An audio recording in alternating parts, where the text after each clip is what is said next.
मालूम बा पवन सिंह के साथ भोला यादव से कुछ भी कहली ओकर खबर हमरा भी बा।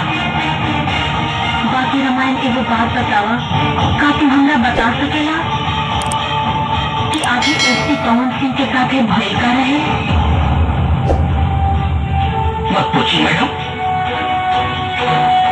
शेर लिखान रहे हमारे साथ, उनके कहां से गुंडा बदमाशन का रूह मुकाबत रहे, उनके बहादुरी और जज्बा के तमाम भी कायल बानी। हमारा आप भी याद बा कि पवन सिंह का पहली बार मोतिहारी का जान मिलने वाले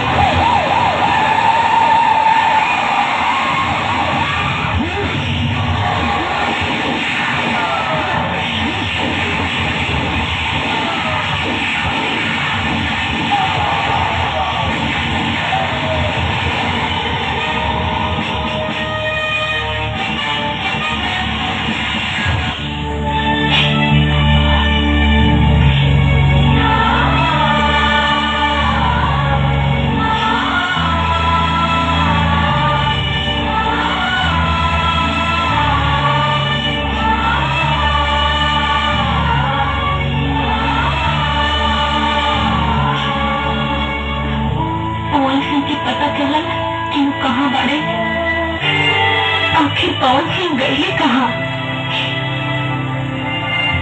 कुछ पता ना मैडम,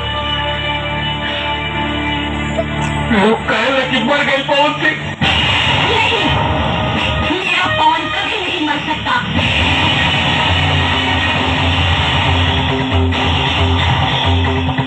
उसका विचार, उसका लक्ष्य आज भी जिंदा है। मैं पूरा करूंगी उसे, अपने पवन के सपनों को मैं पूरा करूंगी। हमको समझ नहीं रहा, आपका पवन सिंह, आप जाने में पवन सिंह साहब के? हाँ रामायण, पवन सिंह हमारे होने वाले पति थे,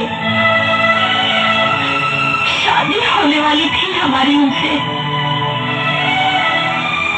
हम दोनों बहुत प्यार करते थे एक दूसरे से।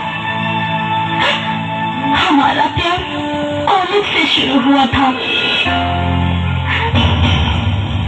मेरे पवन को दर दर भटकने पे मजबूर करने वाले लोगों को तड़पा तड़पा के मारूंगी।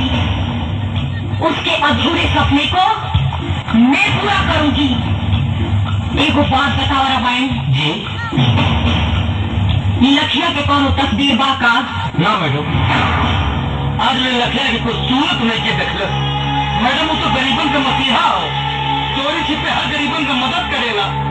और मैडम एक बात हो, आज ये कोई बंदूक के गोली क्यों निर्दोष के ना लगे, वो उन्हीं का मतलब ये हमारे का हकदार है।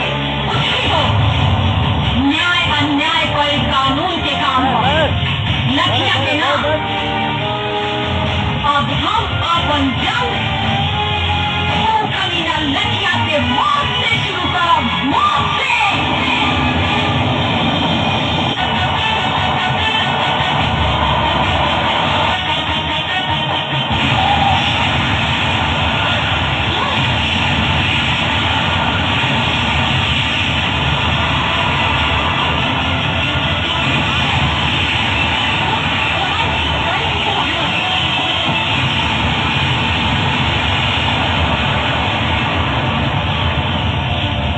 चारों तरफ माइंस बिछल बा।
चित्रा, लेकिन तुम लगी का प्लान हमरा न मालूम रही कि तोहरा से मुलाकात हुई। वो इसी क्या करे चित्रा? आई प्लीज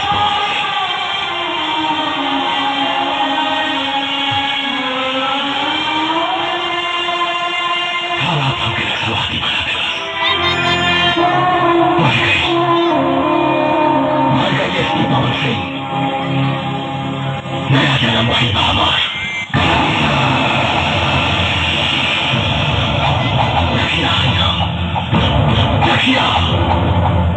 लेकिन एक अंजाम के परवाह मौका करेगा। मरना तू हमार हीरो बाड़ा पवन। हम चाहता नहीं कि तू सरेंडर कर दा। हम तरह के बेगुनाह साबित करवाई।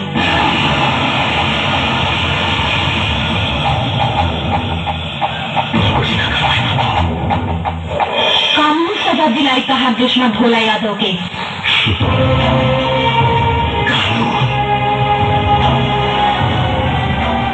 कानून के बात करता हूँ। कानून के भोला यादव संधि बना के रखने का देश में प्रधानमंत्री की हत्यारा के 12 साल बाद सजा मिला। उस कानून के बात करता हूँ। संसद पे आक्रमण करने वाला के दामाद की तरह बैठा के सेवा करी जाता।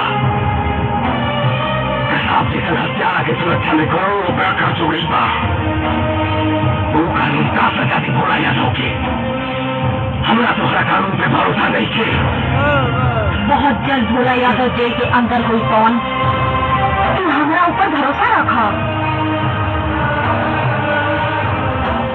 तुम ना समझ पाओ चित्रा। हिंदुस्तान के जेल अपराधियों खाते कोनो 5 स्टार होटल से कम नहीं थी। शायद तुम्हारा मालूम नहीं थी। इस देश में 25,000 ऐसे अपराधी हैं जो जेल के अंदर से अपना कारोबार चलाते हैं।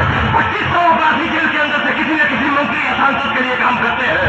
250 अपराधी जेल के अंदर से चुनाव लड़ते हैं और 25 ऐसे अपराधी हैं जो जेल के अंदर से सरकार चलाते हैं। लेकिन पवन, जिस राह पे तुम चल रहे हो उससे भी तो तुम्हारी बेगुनाही साबित नहीं होगी। इसकी चिंता कहाँ थी पहले? अब तुम मिल गई बहुत तो सोचा। अब अभी आगे बढ़ रहा है। अगर तू चाहता हो कि हम अपने आप को सरेंडर कर दें, शाम के 48 घंटा के समय था। हम वादा करते हैं कि अपने आप के कानून के हवाले कर दें। लेकिन भोला यादव के खत्म करके। ठीक बा पवन।